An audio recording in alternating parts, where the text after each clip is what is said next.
It's the queen from Queens with the money when it matters for you and I. It's the queen from Queens with the money when it matters for you and me. It's the queen from Queens with the money when it matters. Listen and learn. Hey guys, this is your girl Paula, the queen from Queens. These are money minutes that matter. On this show, you and I become accountability buddies. We are accountable to each other for our health, for our wealth, from moving from being in debt to debt free to maximizing our financial future. I have a brother on here. His name is Mr. William Washington. He is absolutely phenomenal. I love him. He's a mentor to my husband and myself. He's married to my very dear friend, Tracy Washington. They are the parents of four beautiful adult children. He is the CFO of a multi billion-dollar company, which means he's a chief financial officer, managing that money, seeing the ins and outs of it. It doesn't matter where you start, it's a matter of where you end up. And William's going to talk to us about how he got to where he currently is now. No matter how you're labeled, no matter how you're stereotyped, no matter what people think of you, there is always progress if you choose to go on the other side of the fence. Hear from my friend William. It's the queen from Queens with the money when it. Thank you to the esteemed speakers who came on before me, Jelani and Antoine and Hugh giving that great history lesson. I get a little nervous when I speak sometimes, and I was telling my daughter, I said, I got to speak at this conference. I don't know what I'm going to say. I got to talk for 20 minutes about my life and some of the things that have happened. And she said, oh, don't worry, Dad. She says, don't get nervous. She said, just talk like you're talking to us. So apparently, me having four children, I tend to preach a little bit to them because I want them to get their piece of the pie and not have to go through some of the things we've gone through over the past generations. I want to thank Paula for inviting me here. I didn't quite know why she would ask me to speak to you today. You know, I didn't really think of my path to success as being something that I'd want to share with anyone, or even that it was a path to success, because for me, I saw my life being really a path to survival. In fact, you know, my story is one that was laid with a lot of rocky roads before I got on the path to success. And so when I think about my story, I think about it as something that I didn't read in a book. I didn't hear it on the radio. I didn't see it on a TV show. I lived it. It's a part of me. I'm qualified. Things that qualify me. What have I been through? You know, I can't see you out there in the audience, but I'd ask that you raise your hand if you identify or if any of this resonates with you. First of all, I'm a Black man who's faced discrimination. So if you face discrimination of any kind, you know, raise your hand. I faced abuse in my life, both sexual and physical. Raise your hand. I'm a high school dropout, a college dropout, addiction, single parent, raised by a single parent, and have been a single parent. If any of this resonates with you, raise your hand. I've been homeless, divorced, had a failed business, lost one sibling to murder and another sibling to suicide. You see, I repeat to you, my story isn't something that I read in a book. It's not something I heard on a radio. I didn't see it in a TV show. I lived it. It's a part of me. I'm qualified. When I think about my story, when I tell my story, I often think about a book I read one time called The Other Wes Moore. And I'm going to read a little bit here, but The Other Wes Moore chronicles the lives of two men with the same name. Both Wes Moores are Black men who grew up in the inner city of communities of Baltimore and the Bronx. Both were raised by single mothers within the same era. One ended up a decorated military veteran, and the other an academic scholar. Or well, one was a military veteran and academic scholar, and the other a convicted murderer with a life sentence. Why does that story resonate with me? It's two Wes Moores born in the same era. One went one way and one went the other. Because for me, I often feel like there's two William Washingtons. There's the William Washington who ended up being a CFO of $1 billion company with multiple degrees. And there's another William Washington that lived a life that was headed down a completely different path. Let's talk about and revisit that list that I asked you to raise your hand for, because a lot of people have talked about it early on. Matter of fact, Paula talked about a couple things that I'm going to talk about first, which was being black and living with racism. I was born and raised in a black neighborhood in Suitland, Maryland, just outside the DC area. In the neighborhood I grew up in, beatings were normal. It wasn't abnormal to hear somebody getting a beating, either walking down the street or just hearing it through the apartment walls. Parents often got home late at night after 8 p.m. Guys like me were judged not off how smart we were, but on how well we could fight. And words like government cheese and a free lunch program, that was just normal, par for the course. Nothing strange about that. I had babysitters who smoked weed and had sex in front of us. But somehow, through that time of my life, I managed to skip a grade and be tagged as gifted and talented early on. Again, this is my story. I didn't read it in a book, didn't hear it on the radio. When I was about in fifth grade, my parents moved me to an all white neighborhood. And I guess this was our point where we were supposed to have arrived. So we moved our car and our family. The only thing is, when we got in this neighborhood, we didn't have furniture. We didn't have AC. We didn't have a lot of the amenities that the neighbors had. And the one thing I remember specifically is we had my grandmother's old piano, and that came with missing keys, a beat up kind of body to it. And also it was loaded. The one thing I remember was loaded with cockroaches. There were cockroaches everywhere. And when we moved to this all white neighborhood, I started to see things and hear things that I hadn't seen before. One of the things I heard was the word nigger that wasn't meant to be a friendly word. For me, I was still fighting to prove myself where others in the neighborhood weren't. And people in the neighborhood didn't look like me, and for me and my sister who had moved to this neighborhood, it almost felt like a death sentence instead of a great opportunity to grow up in a nice neighborhood.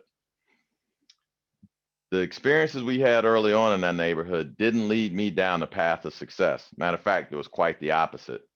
By the time I was 15 years old and 9 months, I was a high school dropout. I remember that specifically because I remember reading somewhere that once I got to that age, I could make that decision myself. And so when I got to be 15 years old and 9 months, I made that decision. I dropped out of high school. Instead of going to school all day, I did what other people would do that didn't go to school all day. I walked the streets and did what people who walk the streets do. I ended up during that time period in an institution, and it wasn't an institution for higher learning. It was an institution not of my choosing, but a place where a judge and my parents felt that I would be better off. And after spending a year and a half in that institution, somehow through an intervention of a lot of people and one person in particular, I was able to make it back into high school and graduate with a 1.6 GPA. Remember, I'm gifted and talented. I made it to college somehow, and my original college was an HBCU. I thought maybe if I go and get back around my people, I'd be okay. But I still didn't have money. I still didn't have the trappings of money. And at the HBCU, I faced discrimination of a different kind. It was economic discrimination. It was the color of your skin discrimination. Um, and instead of going to classes, I hung out in Baltimore with a guy named Food Stamp and another guy called Rob Dog.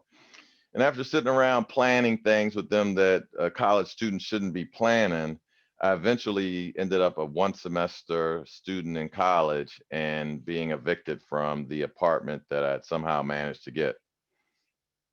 I don't talk a lot about this, especially since there's 130 strangers sitting on the other end of this video. But during that time in my life, I went to some really dark places. I had originally been looked at as gifted and talented. I had originally had an opportunity and another opportunity and another opportunity, but life was taking a different turn for me.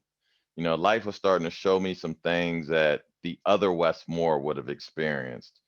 I would say I was surrounded by addiction. I was surfing on a couch of my sister's friend, or couch surfing, as they say it. And that sounds good because what I was living wasn't good in any way. I worked two jobs, as any black man should. I worked at a athlete's foot, a shoe store, and at People's Drug Store, which is now CVS. And I made just enough money to blow enough money to go and wait to live paycheck to paycheck. I lived in a crack neighborhood. There was shooting all around me. If you made it home safe, that was a successful day. And at that point in my life, I thought that the one thing that would save me, the one thing that would make me great, was to become a truck driver because it would get me out of the town that I was living in. I'm telling you my story because, again, this is something that I didn't read in a book. It's not something that I heard on a radio. It's not something that I saw on a TV show. I lived it. It's a part of me. I'm qualified. I talked to you a little bit about the word homelessness in my original list. And sometimes I feel a little awkward using that word because, there's a lot of people out there today who are still living homeless with mental illness for years at a time.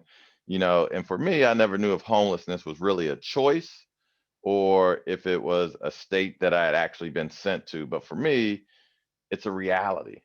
I remember trying to stand behind a movie theater and wait till they threw out these big bags of popcorn because a big bag of popcorn represented both food and represented a soft place to lay my head.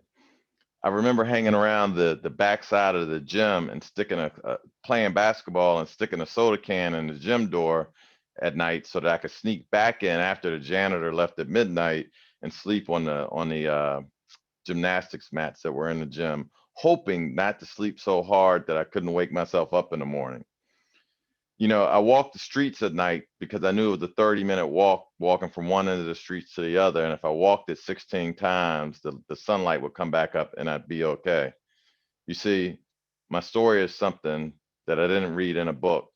I didn't hear it on a radio. I didn't see it on a TV show. I lived it. I'm qualified. So what changed? You know, the introduction said I'm a CFO of a billion-dollar company with multiple degrees, a wife, and a family of four.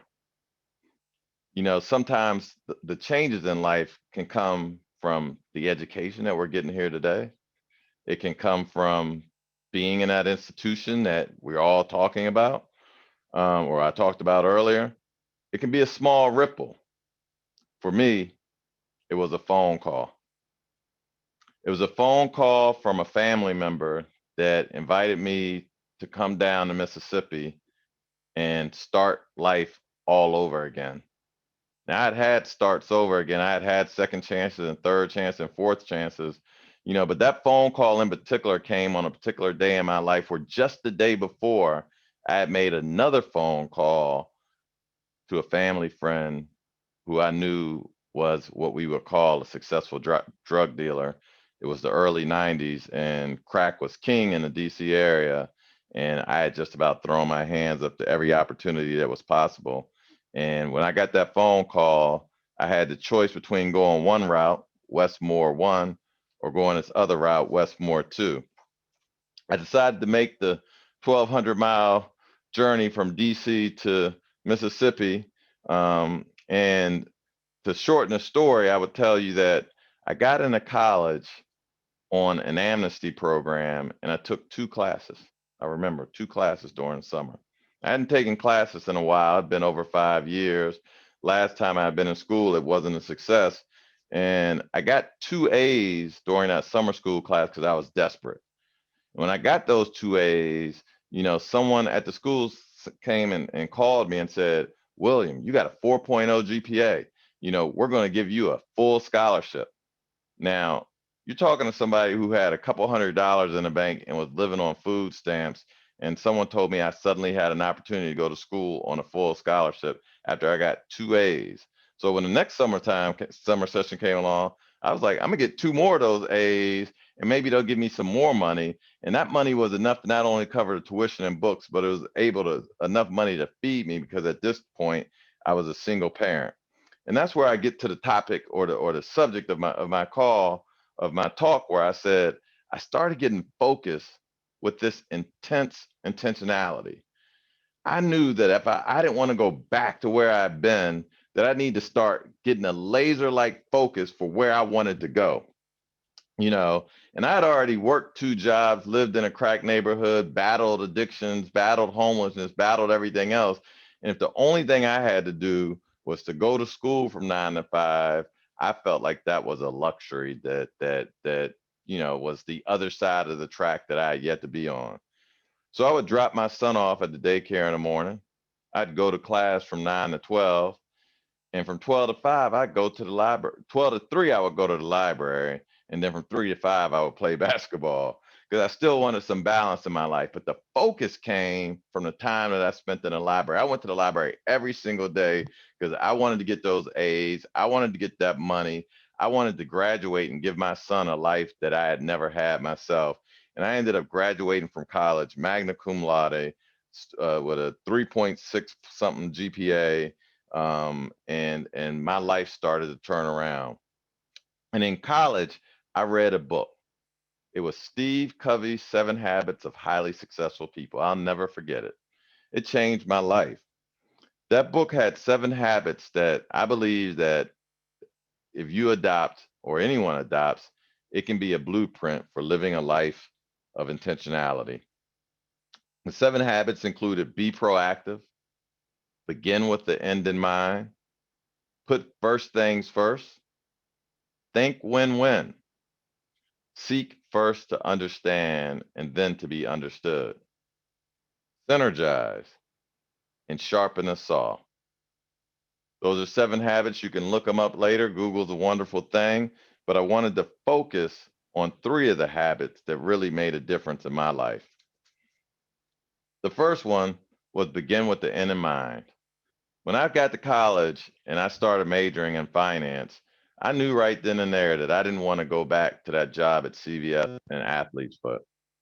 I knew that I wanted something else that I saw in other people. And I thought to myself, what would it take to get there to be a CFO? Anyone that met me over the past 30 years will tell you that I was singularly focused on my career and where I wanted to be. Now I was still playing basketball, still going to the library, but hard work in order to get where I was trying to go became a staple of who I wanted to be because I began with the end in mind. I believe that a lot of us start off in the neighborhoods like I started off. And the only end I saw in that neighborhood that I first grew up in was drug addiction, dealing drugs, and the prison system. I didn't see CFOs, COOs, or CEOs in my neighborhood, and I didn't know what it meant to be one. You know, so I always tell people the first thing you want to do is begin with the end in mind. The other thing, the habit that I really grabbed onto was put first things first. When I got into college that second time around, and I would drop my son off at school and I would go to class. When I would come out of class, there was a lot of people hanging at the student union. There were a lot of people playing dominoes and listening to this and planning for the Greek life after school. I did all those things, but I put first things first. I would tell myself before I could do anything that was something that I wanted to do, I needed to do what I had to do first. And so I would drag my books and myself to the library, stay in that library from 12 to 5, and or 12 to 3. I don't know why I keep adding to the time, but 12 to 3. And I would make sure that I was prepared for the next day and do what I needed to do. I put first things first. It was books before basketball. It was prayer before I faced the challenge. And it was family before everything else. Putting first things first is one of Steve Covey's habits that really made a difference in my life. And then the last one, the third one that I really found that made a difference in my life was sharpening the saw. It's the last habit that Steve Covey has. And what it means to say is after you've done all those things and after you've arrived in whatever way you arrive, don't just stop there. Continually grow, continue to learn, continue to educate yourself. And so one of the things that's a constant in my life now, my daughter Christina and my other 3 kids will tell you this is that daddy always reads. Daddy is always reading. What do I read? I used to tell people I read 3 books every month. I read 1 book for fun, because you got to still have fun. I read one book for spiritual growth so that one day I might be able to understand everything that Jelani was saying earlier. And then I read one book that's related to my business, my profession, or educating me. In between all of that, I mix in autobiographies. I mix in books that people who I admire tell me they're reading. It's important to figure out what works for you, but for me, I continue to sharpen the saw. I also continued to go back to school. I didn't stop after that first degree, especially after I learned there was a way to get others to pay for it. I have 3 degrees, and almost all of it was paid for by someone else. I never knew how I would have come up with the money that it costs, and especially my last degree, which was over $40,000 a year. But all of it was paid for because I sought and desired scholarships that would get me to where I needed to be. Wasn't easy, but it was something that was important. You know, um, I wanted to go back to that original list that I talked to you about. I don't know who you are that joined this call, and I don't know what you're going through. I know that my list it had a lot of things on it, but that there's a lot of other things that are on your list or other people's list. But I also know that the things that were on my list didn't define me. They didn't make me who I am. As a matter of fact, they helped me to continue to grow to what I wanted to be. And so I wanted to share that list again and tell you how it impacts my life today. I mentioned to you that I was a Black man that faced racism. Today, I'm still a Black man that faces racism, but that's okay. I'm a person who faced abuse, but today I'm a person who gets counseling on a regular basis. I was a high school dropout, and today I'm a high school graduate. I was a college dropout. Today I'm a college graduate with multiple degrees, graduating magna cum laude. I faced addiction. Today I'm sober. I don't take a drink. I don't smoke a joint. I don't do any types of drugs whatsoever. I was a single parent, and today I'm married and the father of 4 wonderful, amazing children. 5 if you include my wonderful daughter-in-law. I had a failed business that I thought was going to collapse me. It left me with over $300,000 of debt. And today I'm the CFO of a billion-dollar company, living debt-free, living the life of my dreams. Today I live a life free of debt. I live a life of love. I continue to grow, and I don't ever want to go back to the life that I told you about, that I didn't read in a book. I didn't hear about it on the radio. I didn't see it on a TV show. I lived it. It's a part of me. I'm qualified. Last thing I wanted to say to you is leave you with some words from a famous poet, Sam Beckett. These words say, ever tried, ever failed? No matter. Try again, fail again, and fail better. Thank you, and enjoy the rest of the conference. Thank you, William, for that session on living a life of intense intentionality.